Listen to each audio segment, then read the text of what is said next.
Hey everyone, welcome to Trends Atelier. இன்னைக்கு நம்ம வீடியோல என்ன பார்க்க போறோம்னா chain stitch தான் பார்க்க போறோம். போன கிளாஸ்ல வந்து ஃப்ரேம்ல எப்படி cloth ஃபிக்ஸ் பண்ணலாம் அப்படினு பார்த்திருப்போம். இந்த வீடியோல வந்து நீங்க chain stitch எப்படி zari thread யூஸ் பண்ணி போடுறது அப்படினு நம்ம பார்க்கலாம். First இந்த அந்த மாதிரி ஒரு straight line போட்டுருக்கேன் இல்லையா, அந்த மாதிரி ஒரு லைன் போட்டுட்டு பாருங்க thread ஓட எண்ட்ல knot இந்த மாதிரி போட்டுட்டு ஹோல்ட் பண்ணி இங்க பாருங்க இந்த மாதிரி இண்டெக்ஸ் ஃபிங்கர்ல சுத்தி ஆள்காட்டி விரல்ல சுத்தி நம்ம கட்டை விரலால ஹோல்ட் பண்ணி வச்சுக்கணும். இப்போ நீடில்ல வந்து எப்படி thread மாட்டணும்னு சொல்லிருக்கேன் பாருங்க. ஓகே, இந்த மாதிரி நம்ம லிஃப்ட் பண்ணும்போது மேல இருந்து கீழ இருந்து நமக்கு மேல thread வரும். இப்போ நீடில்ல இந்த மாதிரி clothல நம்ம இன்சர்ட் பண்ணனும். ஓகே சோ இந்த மாதிரி நம்ம இன்சர்ட் பண்ணி எடுக்கணும்.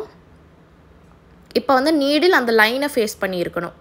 ஆப்போசிட் டைரக்ஷன்ல நம்மள ஃபேஸ் பண்ணி இருக்க கூடாது. இப்போ பாருங்க வெந்திருச்சா மேல thread. இப்போ கீழ காட்றேன் பாருங்க எந்த மாதிரின்னு. நீடில மேல இருந்து கீழ இன்சர்ட் பண்ணிட்டு thread அதுல மாட்டி விட்டுட்டேன் சரியா.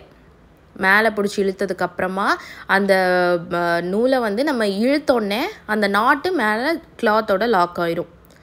இப்போ பார்த்தீங்கன்னா இன்சர்ட் பண்ணிவிட்டு நீடில் மறுபடியும் சுற்றி விடுறேன். அந்த நீடில் வந்து சரியை சுற்றி விட்டுட்டு ஒரு ரொட்டேட் கொடுத்து மறுபடியும் அங்கே எக்ஸ்டெண்ட் பண்ணுறேன் அடுத்த ஸ்டிச்சுக்கு. ஓகே பாருங்கள், ரொட்டேட் பண்ணி ஒரு எக்ஸ்டெண்ட் பண்ணி சரியை மறுபடியும் இன்சர்ட் பண்ணுறேன். ஓகே, இந்த மாதிரி தான் நீங்கள் வந்து ஸ்டிச் போடணும். இதுக்கு பேர் தான் செயின் ஸ்டிச். இது வந்து ஒரு பேசிக்கான ஸ்டிச். நீங்கள் வந்து ஆரி ஒர்க்கு ஸ்டார்ட் பண்ணுறீங்க அப்படின்னா ஃபஸ்ட்டு பேசிக்காக உங்களுக்கு இந்த செயின் ஸ்டிச் வந்து தெரிஞ்சிருக்கணும். செயின் ஸ்டிச் வந்து ஃபஸ்ட்டு நீங்கள் சரியில் பழகிக்கிட்டிங்கனாலே உங்களுக்கு நெக்ஸ்ட் வந்து எதில் போடலன்னா சில்க் த்ரெட்டில் போடுவீங்க அண்ட் சீவிங் த்ரெட்டில் போடுவீங்க. ஸோ அதோட பேசிக் வந்து நீங்கள் சரி தான். சரி வந்து கொஞ்சம் ஈஸியாக இருக்கும் உங்களுக்கு போடுறதுக்கு. நெக்ஸ்ட் கிளாஸில் வந்து உங்களுக்கு எப்படி சில்க் த்ரெட்டு அண்ட் சீவிங் த்ரெட்டில் போடுறதுன்னு நான் சொல்லித்தரேன். பாருங்கள் இந்த மாதிரி கொஞ்சம் நீங்கள் லாங் ஸ்டிச்சாகவே போடுங்க. செயின் ஸ்டிச் வந்து இன்னும் கொஞ்சம் பக்கத்தில் போடணும். இப்போ நீங்கள் பிகினராக இருக்கிறதுனால கொஞ்சம் லாங் ஸ்டிச்சாக நம்ம போட்டுக்கிட்டோம் அப்படின்னா உங்களுக்கு பழக ஈஸியாக இருக்கும்.